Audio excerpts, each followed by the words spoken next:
38 संविधान के कुछ महत्वपूर्ण अनुच्छेद। अनुच्छेद 1 ये घोषणा करता है कि भारत राज्यों का संघ है।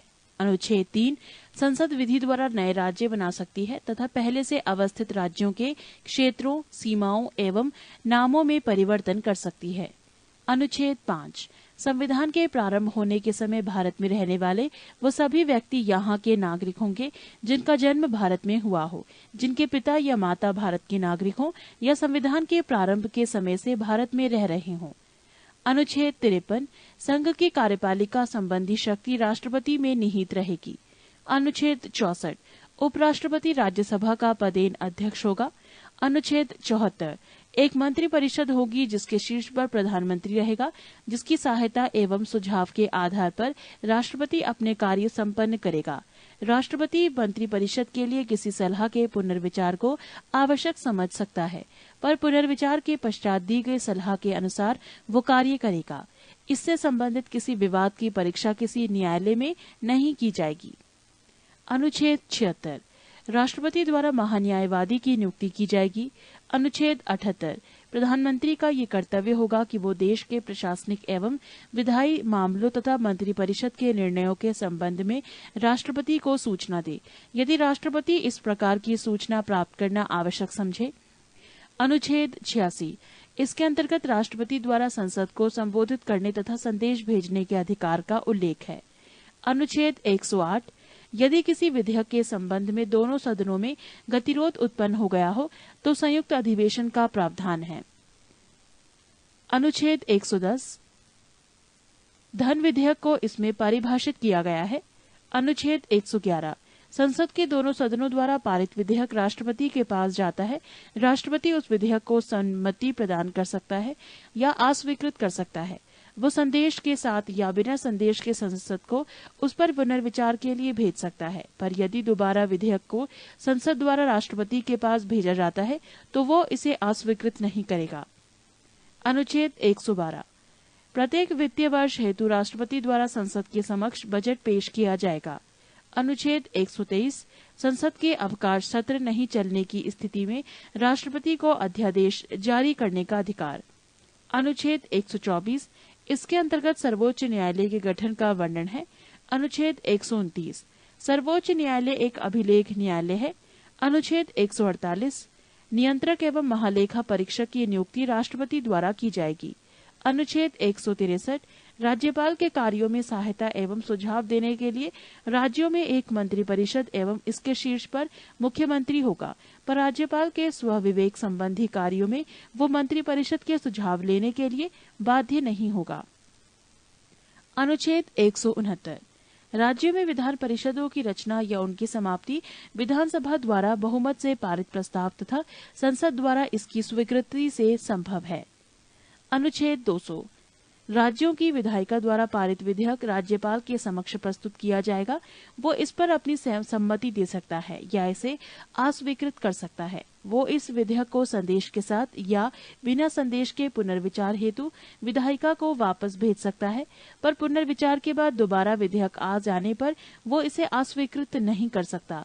इसके अतिरिक्त वो विधेयक को राष्ट्रपति के पास विचार के लिए भी भेज सकता है। पृष्ठ 232 अनुच्छेद 213 राज्य विधायिका के सत्र में नहीं रहने पर राज्यपाल अध्यादेश जारी कर सकता है। अनुच्छेद 214 सभी राज्यों के लिए उच्च न्यायालय की व्यवस्था होगी। अनुच्छेद 226 मूल अधिकारों के प्रवर्तन के लिए उच्च न्यायालय को लेख जारी करने की शक्तियां। अनुच्छेद 233 जिला न्यायाधीशों की नियुक्ति राज्यपाल द्वारा उच्च न्यायालय के परामर्श से की जाएगी। अनुच्छेद 235 उच्च न्यायालय का नियंत्रण अधीनस्थ न्यायालयों पर रहेगा। अनुच्छेद 239 केंद्र शासित प्रदेशों का प्रशासन राष्ट्रपति द्वारा होगा। वो यदि उचित समझे तो बगल के किसी राज्य के राज्यपाल को इसके प्रशासन का दायित्व सौंप सकता है या एक प्रशासक की नियुक्ति कर सकता है। अनुच्छेद 245 संसद संपूर्ण देश या इसके किसी हिस्से के लिए तथा राज्य विधानपालिका अपने राज्य या इसके किसी हिस्से के लिए कानून बना सकती है। अनुच्छेद 248 विधि निर्माण संबंधी अवशिष्ट शक्तियां संसद में निहित हैं। अनुच्छेद 249 राज्यसभा विशेष बहुमत द्वारा राज्य सूची के किसी विषय पर लोकसभा को 1 वर्ष के लिए कानून बनाने के लिए अधिकृत कर सकती है, यदि वो इसे राष्ट्रहित में आवश्यक समझे। अनुच्छेद 262 अंतर्राज्यीय नदियों या नदी घाटियों के जल के वितरण एवं नियंत्रण से संबंधित विवादों के लिए संसद विधि द्वारा निर्णय कर सकती है। अनुच्छेद 263 केंद्र राज्य संबंधों में विवादों का समाधान करने एवं परस्पर सहयोग के क्षेत्रों के विकास के उद्देश्य से राष्ट्रपति एक अंतर्राज्यीय परिषद की स्थापना कर सकता है। अनुच्छेद 266 भारत की संचित निधि, जिसमें सरकार की सभी मौद्रिक आवष्टियां एकत्र रहेंगी, विधि सम्मत प्रक्रिया के बिना इससे कोई भी राशि नहीं निकाली जा सकती है। अनुच्छेद 267 संसद विधि द्वारा एक आकस्मिक निधि स्थापित कर सकती है, जिसमें अकस्मात उत्पन्न परिस्थितियों के लिए राशि एकत्र की जाएगी। अनुच्छेद 275 केंद्र द्वारा राज्यों को सहायक अनुदान दिए जाने का प्रावधान।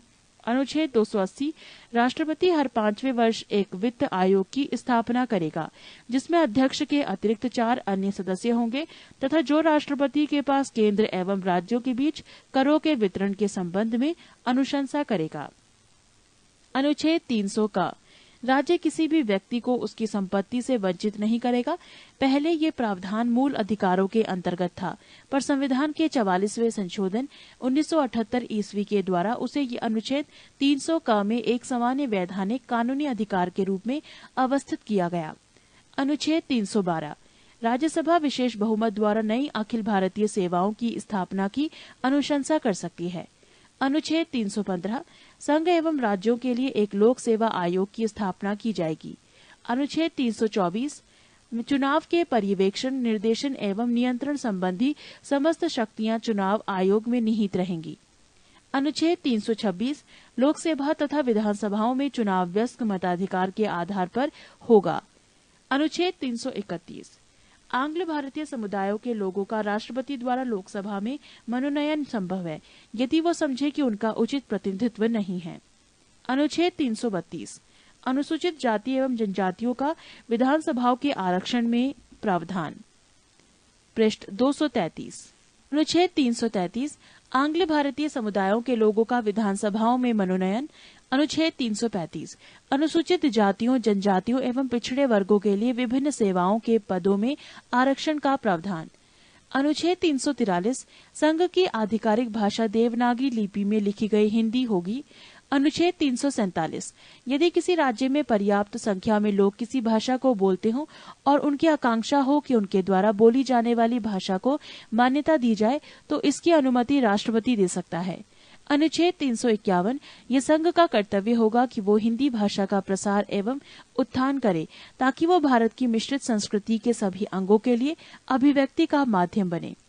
अनुच्छेद 352 राष्ट्रपति द्वारा आपात स्थिति की घोषणा, यदि वो समझता हो कि वो भारत या उसके किसी भाग की सुरक्षा, युद्ध, बाह्य आक्रमण या सैन्य विद्रोह के फलस्वरूप खतरे में है। अनुच्छेद 356 यदि किसी राज्यपाल के द्वारा राष्ट्रपति को ये रिपोर्ट दी जाए कि उस राज्य में संवैधानिक तंत्र असफल हो गया है, तो वहां राष्ट्रपति शासन लागू किया जा सकता है।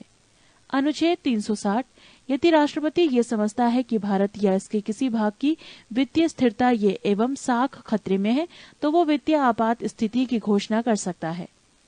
अनुच्छेद 365 यदि कोई राष्ट्र केंद्र द्वारा भेजे गए किसी कार्यकारी निर्देश का पालन करने में असफल रहता है, तो राष्ट्रपति द्वारा ये समझा जाना विधि सम्मत लोग होगा कि उस राज्य में संविधान तंत्र के अनुरूप प्रशासन चलने की स्थिति नहीं है और वहां राष्ट्रपति शासन लागू किया जा सकता है। अनुच्छेद 368 संसद को संविधान के किसी भी भाग का संशोधन करने का अधिकार है। अनुच्छेद 370 इसके अंतर्गत जम्मू और कश्मीर की विश्व स्थिति का वर्णन है। अनुच्छेद 371 इसके कुछ राज्यों के विशेष क्षेत्रों के विकास के लिए राष्ट्रपति बोर्ड स्थापित कर सकता है, जैसे महाराष्ट्र, गुजरात, नागालैंड, मणिपुर इत्यादि। अनुच्छेद 394 का राष्ट्रपति अपने अधिकार के अंतर्गत इस संविधान का हिंदी भाषा में अनुवाद कराएगा। अनुच्छेद 395 भारतीय स्वतंत्रता अधिनियम 1947, भारत सरकार अधिनियम 1953 तथा इनके अन्य पूरक अधिनियमों को, जिसमें प्रिवी काउंसिल क्षेत्र अधिकार अधिनियम शामिल नहीं है, यहाँ रद्द किया जाता है। 39 संविधान में किए गए प्रमुख संशोधन। पहला संशोधन 1951 ईस्वी। इसके माध्यम से स्वतंत्रता, समानता एवं संपत्ति से संबंधित मौलिक अधिकारों को लागू किए जाने संबंधी कुछ व्यवहारिक कठिनाइयों को दूर करने का प्रयास किया गया। भाषण एवं अभिव्यक्ति के मूल अधिकारों पर इसमें उचित प्रतिबंध की व्यवस्था की गई। साथ ही इस संशोधन द्वारा संविधान में 9वीं अनुसूची को जोड़ा गया, जिसमें उल्लिखित कानूनों को सर्वोच्च न्यायालय के न्यायिक पुनरावलोकन की शक्तियों के अंतर्गत परीक्षा नहीं की जा सकती है। दूसरा संशोधन 1952 ईस्वी। इसके अंतर्गत 1951 ईस्वी की जनगणना के आधार पर लोकसभा में प्रतिनिधित्व को पुनर्व्यवस्थित किया गया। तीसरा संशोधन 1954 ईस्वी। इसके अंतर्गत 7वीं अनुसूची को समवर्ती सूची की 33वीं प्रविशिष्ट के स्थान पर खाद्यान्न, पशुओं के लिए चारा, कच्चा कपास, जूट आदि को रखा गया, जिसके उत्पादन एवं आपूर्ति को लोकहित में समझने पर सरकार उस पर नियंत्रण लगा सकती है। चौथा संशोधन 1955 ईस्वी। इसके अंतर्गत व्यक्तिगत संपत्ति को लोकहित में राज्य द्वारा हस्तगत किए जाने की स्थिति में न्यायालय इसकी क्षतिपूर्ति के संबंध में परीक्षा नहीं कर सकती। पृष्ठ 234। छठा संशोधन 1956 ईस्वी। इस संशोधन द्वारा 7वीं अनुसूची के संघ सूची में परिवर्तन कर अंतर्राज्यीय बिक्री कर के अंतर्गत कुछ वस्तुओं पर केंद्र को कर लगाने का अधिकार दिया गया। 7वां संशोधन 1956 ईस्वी।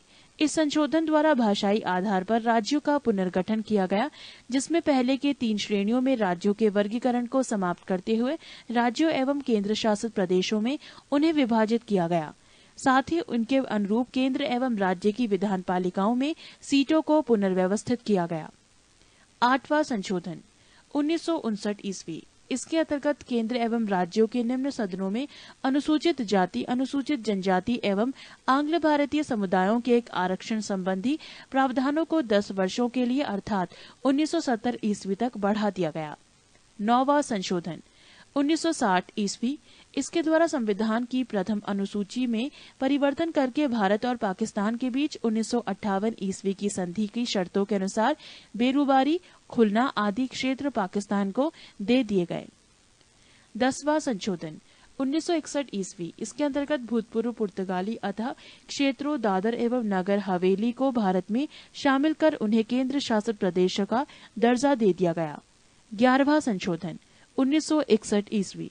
इसके अंतर्गत उपराष्ट्रपति के निर्वाचन के प्रावधानों में परिवर्तन कर इस संदर्भ में दोनों सदनों के संयुक्त अधिवेशन को बुलाया गया। साथ ही यह भी निर्धारित किया गया कि निर्वाचक मंडल में पद की रिक्तता के आधार पर राष्ट्रपति या उपराष्ट्रपति के निर्वाचन को चुनौती नहीं दी जा सकती। 12वां संशोधन 1962 ईस्वी। इसके अंतर्गत संविधान की प्रथम अनुसूची में संशोधन कर गोवा, दमन एवं दीव को भारत में केंद्र शासित प्रदेश के रूप में शामिल कर लिया गया। 13वां संशोधन 1962 ईस्वी। इसके अंतर्गत नागालैंड के संबंध में विशेष प्रावधान अपनाकर उसे एक राज्य का दर्जा दे दिया गया।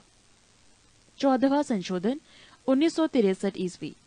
इसके द्वारा केंद्र शासित प्रदेश के रूप में पुदुचेरी को भारत में शामिल किया गया।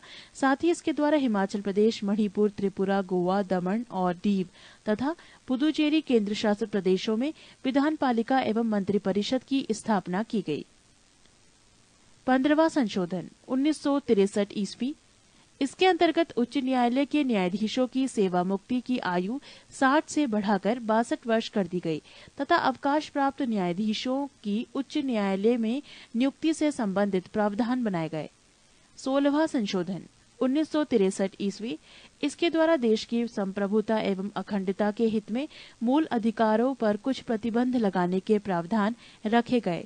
साथ ही तीसरी अनुसूची में भी परिवर्तन पर कर शपथ ग्रहण के अंतर्गत मैं भारत की स्वतंत्रता एवं अखंडता को बनाए रखूंगा जोड़ा गया। 17वां संशोधन 1964 ईस्वी।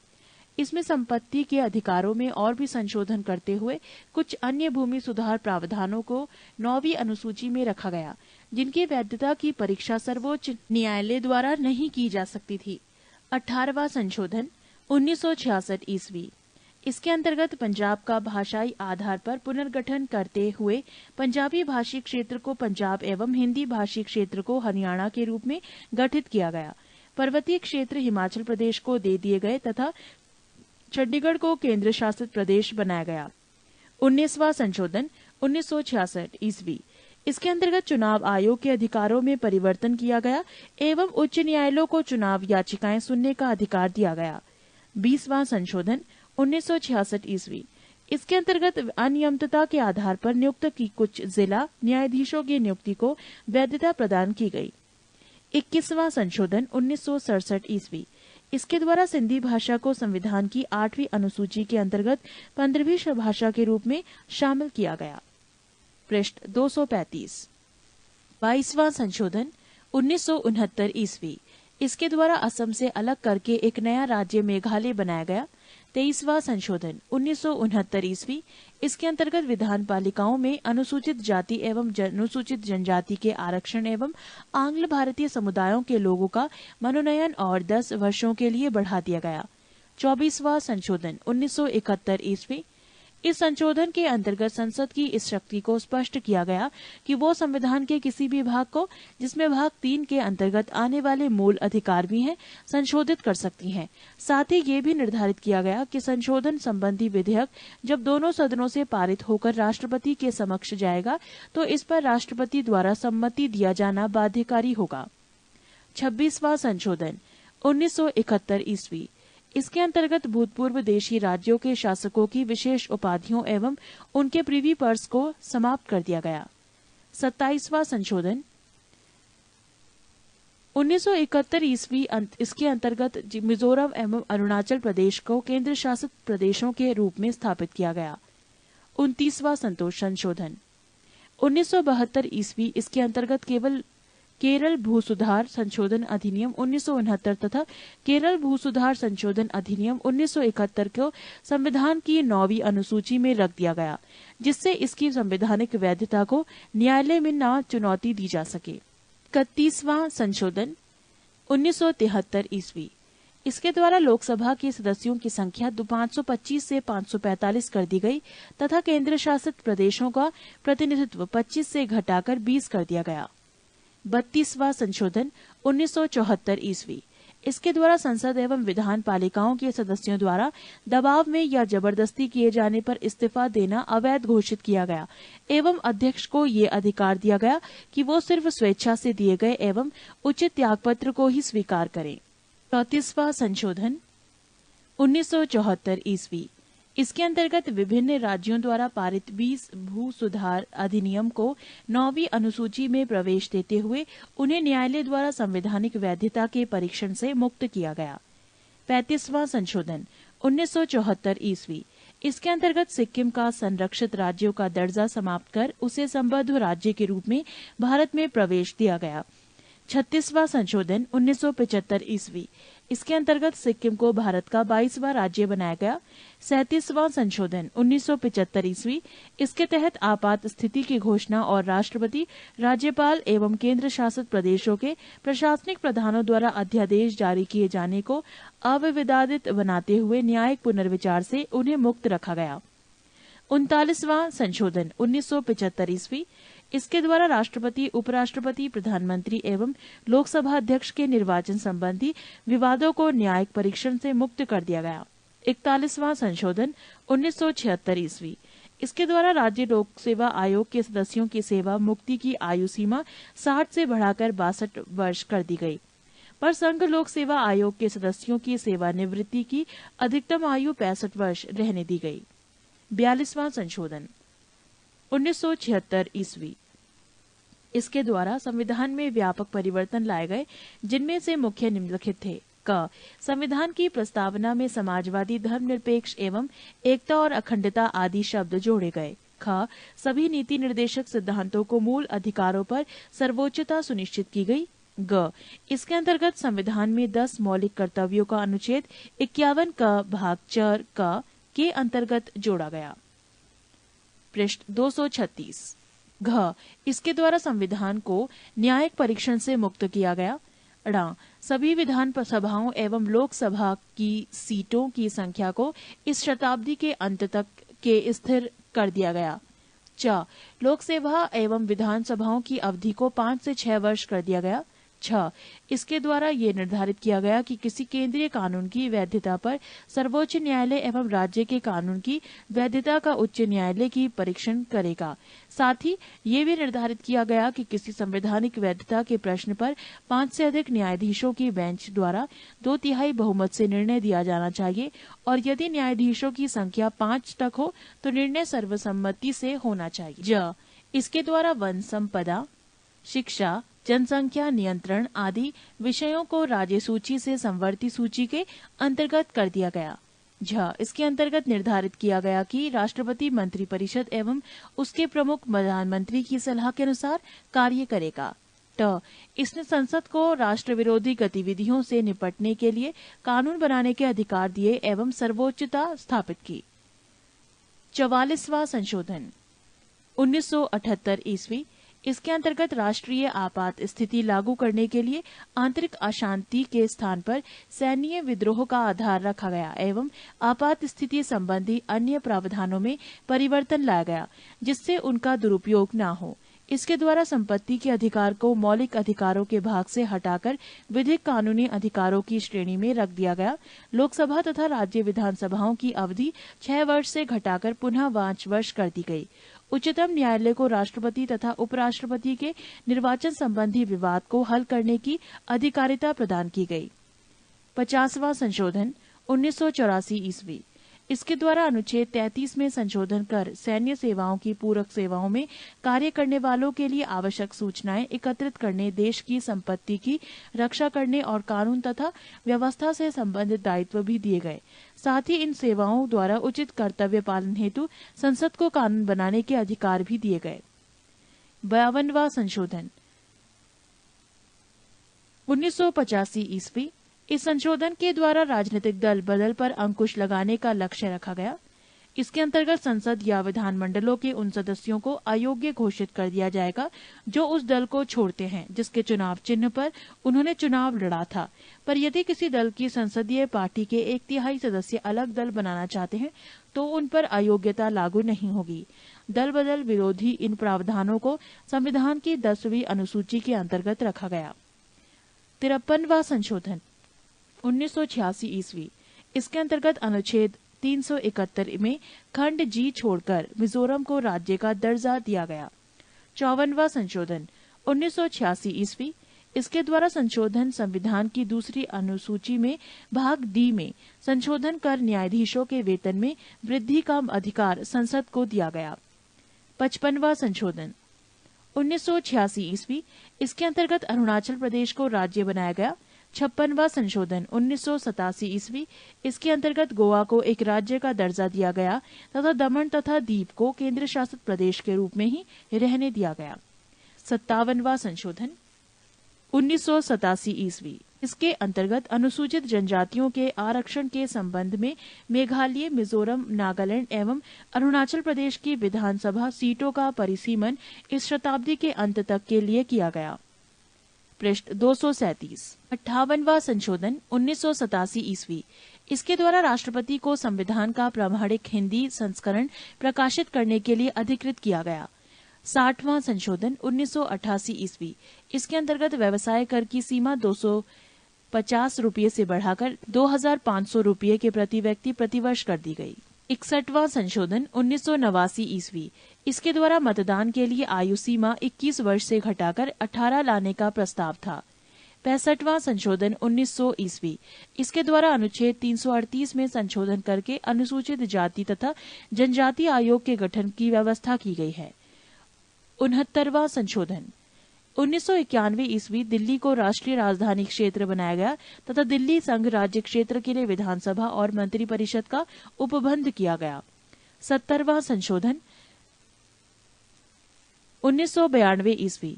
दिल्ली और पुदुचेरी संघ राज्य क्षेत्रों की विधानसभाओं के सदस्यों को राष्ट्रपति के लिए निर्वाचक मंडल में सम्मिलित किया गया।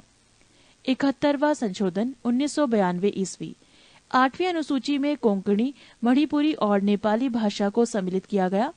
73वां संशोधन 1992 से 93 ईस्वी। इसके अंतर्गत संविधान में 11वीं अनुसूची जोड़ी गई। इसके पंचायती राज संबंधी प्रावधानों को सम्मिलित किया गया है। 74वां संशोधन 1993 ईस्वी। इसके अंतर्गत संविधान में 12वीं अनुसूची शामिल की गई, जिसमें नगरपालिका, नगर निगम और नगर परिषदों से संबंधित प्रावधान किए गए हैं। 76वां संशोधन 1994 ईस्वी। इस संशोधन अधिनियम द्वारा संविधान की 9वीं अनुसूची में संशोधन किया गया है और तमिलनाडु सरकार द्वारा पारित पिछड़े वर्गों के लिए सरकारी नौकरियों में 69% आरक्षण का उपबंध करने वाली अधिनियम को 9वीं अनुसूची में शामिल कर दिया गया है। 78वां संशोधन 1995 ईस्वी। इसके द्वारा 9वीं अनुसूची में विभिन्न राज्यों द्वारा पारित 27 भूमि सुधार विधियों को समाविष्ट किया गया है। इस प्रकार 9वीं अनुसूची में सम्मिलित अधिनियमों की कुल संख्या 284 हो गई है। 19वां संशोधन 1999 ईस्वी। अनुसूचित जातियों तथा अनुसूचित जनजातियों के लिए आरक्षण की अवधि 25 जनवरी 2010 ईस्वी तक के लिए बढ़ा दी गई है। इस संशोधन के माध्यम से व्यवस्था की गई कि अब राज्यों को प्रत्यक्ष केंद्रीय करों से प्राप्त कुल धनराशि का 29% हिस्सा मिलेगा। 82वां संशोधन 2000 ईस्वी।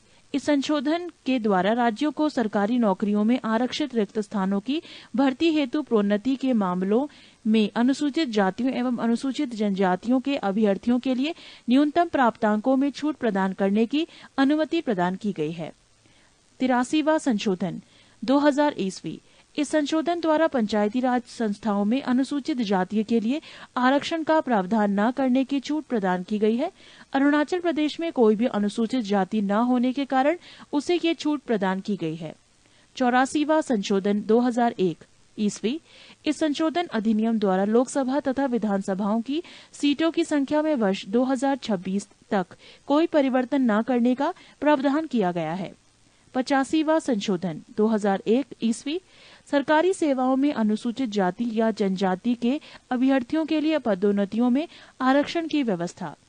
86वां संशोधन 2002 ईस्वी। इस संशोधन अधिनियम द्वारा देश के 6 से 14 वर्ष तक के बच्चों के लिए अनिवार्य एवं निःशुल्क शिक्षा को मौलिक अधिकार के रूप में मान्यता देने संबंधी प्रावधान किया गया है। इस अनुच्छेद 21 का के अंतर्गत संविधान जोड़ा गया है। इस अधिनियम द्वारा संविधान के अनुच्छेद 45 तथा अनुच्छेद 51 क में संशोधन किए जाने का प्रावधान है। पृष्ठ 238। 87वां संशोधन 2003 ईस्वी। परिसीमन में जनसंख्या का आधार 1991 की जनगणना के स्थान पर 2001 कर दी गई है। 88वां संशोधन 2003 ईस्वी। सेवाओं पर कर का प्रावधान। 89वां संशोधन 2003 ईस्वी। अनुसूचित जनजाति के लिए पृथक राष्ट्रीय आयोग की स्थापना की व्यवस्था। 90वां संशोधन 2003 ईस्वी। असम विधानसभा में अनुसूचित जनजातियों और गैर अनुसूचित जनजातियों का प्रतिनिधित्व बरकरार रखते हुए बोडोलैंड टेरिटोरियल काउंसिल क्षेत्र गैर जनजाति के लोगों के अधिकारों की सुरक्षा। 91वां संशोधन 2003 ईस्वी। दल बदल व्यवस्था में संशोधन। केवल संपूर्ण दल के विलय को मान्यता। केंद्र तथा राज्य में मंत्रिपरिषद के सदस्य संख्या क्रमशः लोकसभा तथा विधानसभा की सदस्य संख्या का 15% होगा।